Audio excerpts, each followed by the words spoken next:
तो चलिए बढ़ते हैं आज की कहानी की ओर। दोस्तों, रात के सन्नाटे में जब पूरी दुनिया नींद के आगोश में थी कि उस वक्त हमीरपुर गांव का पुराना कब्रिस्तान अपनी अनकही कहानियों के साथ खामोश खड़ा था। ये कब्रिस्तान शहर से दूर एक हमीरपुर गांव में स्थित था और इसके बारे में अनगिनत डरावनी कहानियां प्रचलित थी। हमीरपुर गांव के चारों तरफ बेहद ही हरियाली और शांत वातावरण था। हमीरपुर एक छोटा सा गांव था जो एक बड़े नदी के किनारे बसा हुआ था, पर इस गांव में एक कोना ऐसा भी था जो हमेशा सन्नाटे से भरा रहता था। वो कोना था पुराना कब्रिस्तान। दिन में कोई भी नहीं करता था, लेकिन इस डरावने कब्रिस्तान के रहस्य का एक हिस्सा गांव के ही एक बुजुर्ग व्यक्ति से जुड़ा हुआ था, तांत्रिक निजाम अली खान। यहाँ के लोग ज़्यादातर मछुआरे और नाविक थे। गांव के उस प्राचीन कब्रिस्तान का भय हर किसी के मन में बसा हुआ था। लोग कहते थे कि रात के समय यहाँ से अजीबोगरीब आवाज़ें आती हैं, कभी हल्की हंसी तो कभी किसी के रोने की आहट। कई लोगों का तो मानना था कि जो भी रात के समय वहाँ पर गया है वो कभी वापस नहीं लौटा, या फिर लौटा भी तो वो पागल हो गया था। इसलिए कोई भी आदमी रात के समय उस जगह पर जाने की हिम्मत नहीं करता था। नमस्कार दोस्तों, मेरा नाम राघव है और पेशे से मैं एक रिपोर्टर हूँ। मुझे रहस्यमय और अनसुलझे पहलू पर रिपोर्टिंग करना बहुत अच्छा लगता है। इसलिए जब मैंने इस कब्रिस्तान के बारे में सुना तो मेरी जिज्ञासा इस कब्रिस्तान के रहस्यमय पहलू को उजागर करने की लालसा मन में जाग उठी। मैंने अपना कैमरा और अन्य ज़रूरी उपकरण ले लिए और हमीरपुर गांव की ओर निकल पड़ा। जब मैं गांव पहुंचा तो मेरी मुलाकात गांव के सरपंच जी से हुई। मैंने सरपंच जी को इस गांव में आने का उद्देश्य बताया तो उन्होंने मुझे समझाया कि आप इस कब्रिस्तान की रिपोर्टिंग ना ही करें तो ही ज़्यादा बेहतर होगा, क्योंकि जिस किसी ने भी इस कब्रिस्तान की गुप्त बातें जानने की कोशिश की है वो गायब हो गया है या मानसिक रूप से बीमार हो जाता है। जब मैंने सरपंच जी की ये बात सुनी तो मुझे लगने लगा कि शायद ये सब बातें वास्तव में ठीक हो सकती हैं, लेकिन मैंने अपनी जिज्ञासावश सरपंच जी की बातों को अनसुना करते हुए उस कब्रिस्तान की राज को जानने का फैसला किया। ये कब्रिस्तान गांव के किनारे नदी के दूसरी तरफ बसा हुआ था। कब्रिस्तान तक पहुंचने के लिए मुझे नदी को पार करना था, जिसके लिए मुझे नाव की ज़रूरत थी। तभी मैंने सरपंच जी से बोला, आप मुझे 1-2 दिन के लिए अपने गांव ठहरने की व्यवस्था करवा दीजिए। तभी सरपंच जी ने अपने ही घर मुझे एक रूम में रुकने की व्यवस्था करवा दी। एक शाम मैं तालाब के किनारे बैठा था जब एक बूढ़ा नाविक मेरे पास आया तो उसने अपना नाम कदीम अली बताया। उसकी आंखों में एक अजीब सी चमक थी, जैसे वो कोई बड़ा रहस्य जानता हो। उसने मुझे देखकर पूछा, यहाँ पर नए आए हो साहब? तभी मैंने हाँ में सिर हिलाया।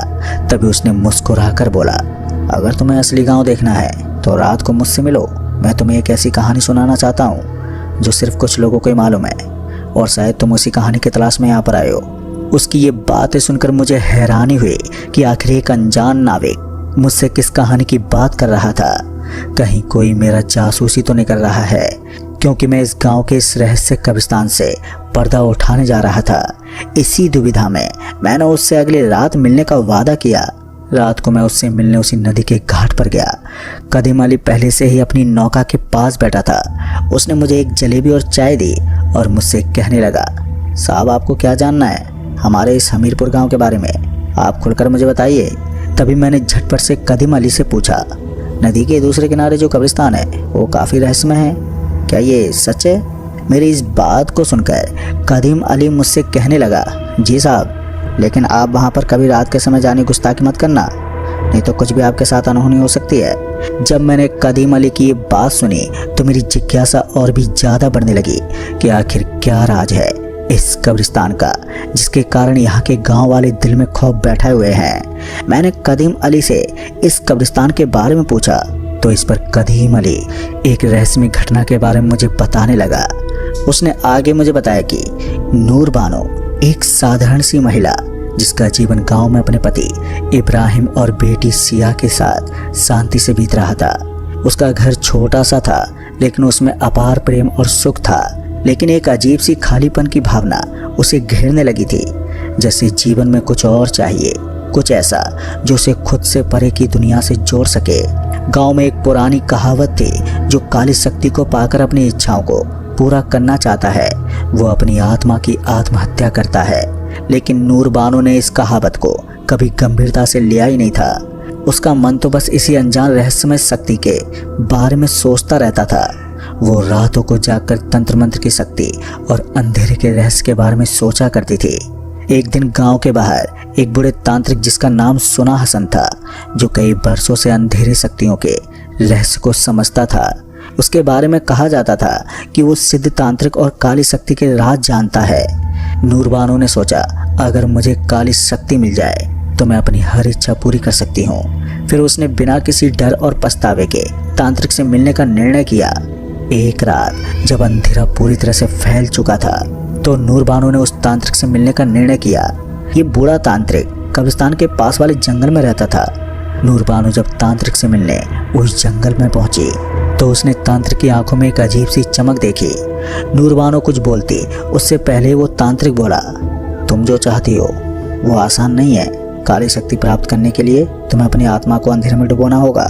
तुम्हारी इच्छा तुम्हें अपने सबसे करीबी रिश्तों से ही दूर कर देगी और तुम अपना रास्ता खो दोगी। क्या तुम तैयार हो?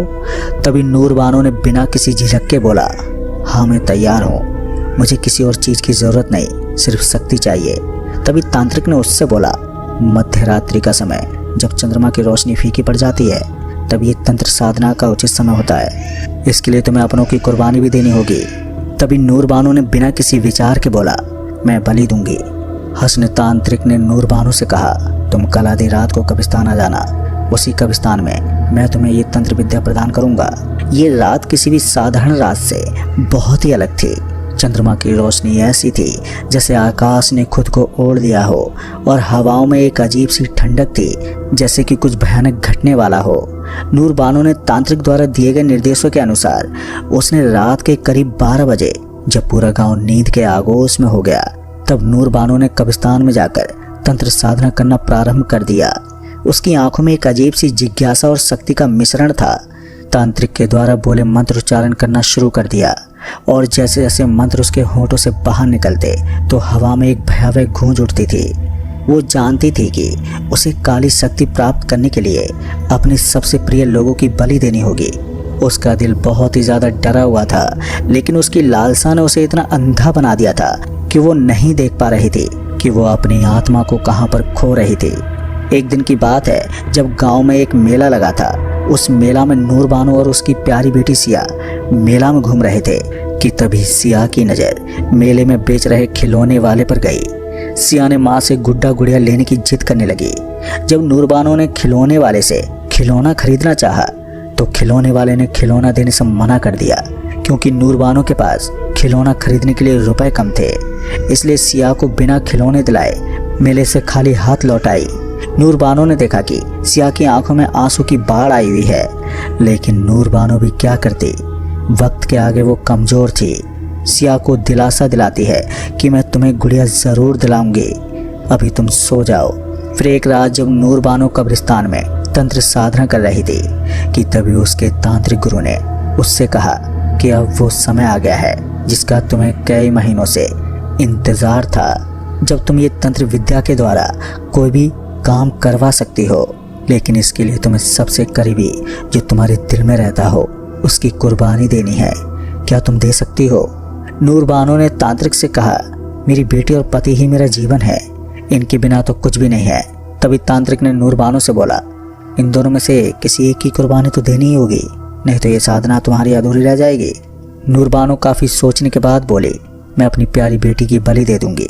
इस पर तांत्रिक ने कहा, कल अंधेरी रात है, तुम अपनी बेटी को लेकर कब्रिस्तान आ जाना। फिर अगली रात जब इब्राहिम और सिया घर के भीतर सो रहे थे कि तभी नूर बानो ने सिया को जगा लिया। सिया की आंखों में नींद की बेफिक्री थी और चेहरा भी शांति और छोटी सी प्यारी सी मुस्कान से भरा हुआ था। लेकिन नूर बानो के मन में एक खौफनाक तूफान उमड़ रहा था और फिर उसने वो खतरनाक कदम उठा लिया जिसे वो कभी नहीं समझ पाई थी। नूर बानो अपनी बेटी सिया को बड़े ही प्यार से जगाती है और कहती है, बेटी सिया, आज आपको मैं गुड़िया दिलाऊंगी, चलो जल्दी से तैयार हो जाओ। सिया माँ के खौफनाक इरादों को भांप नहीं पाई और माँ से कहने लगी कि मेरी सबसे अच्छी माँ आज मुझे गुड़िया दिलाएंगी। नूर बानो सिया को उसी कब्रिस्तान ले गई जहाँ उसकी बलि देनी थी।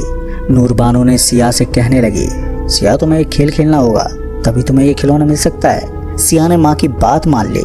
तभी नूर बानो ने सिया को दुल्हन की तरह सजाया और कहा, बेटी अब आप यहाँ बैठ जाओ, मैं अपने जादू से एक गुड़िया लेकर आती हूँ। सिया अपनी माँ के खौफनाक इरादों से बेखौफ होकर माँ के चेहरे को देखती रहती है कि तभी नूर बानो ने तंत्र साधना शुरू कर दिया। नूर बानो ने कुछ मंत्र का उच्चारण किया और सिया अचेत हो गई। तभी नूर बानो ने एक तेज खंजर से सीधे सिया के हृदय को छेद कर दिया। उसने अपनी प्यारी बेटी की बलि दे दी। ये बलि सिर्फ शरीर की नहीं बल्कि आत्मा की भी थी। जैसे सिया के दिल से खून ने मिट्टी को रंगा, नूर बानो के मन में एक अनोखी शक्ति का एहसास हुआ। उसकी आंखों में एक अजीब सी चमक थी, लेकिन उसके अंदर एक अंधकार फैलने लगा था। बलि देने के बाद नूर बानो को लगा कि जैसे अब वो सब कुछ पा चुकी है।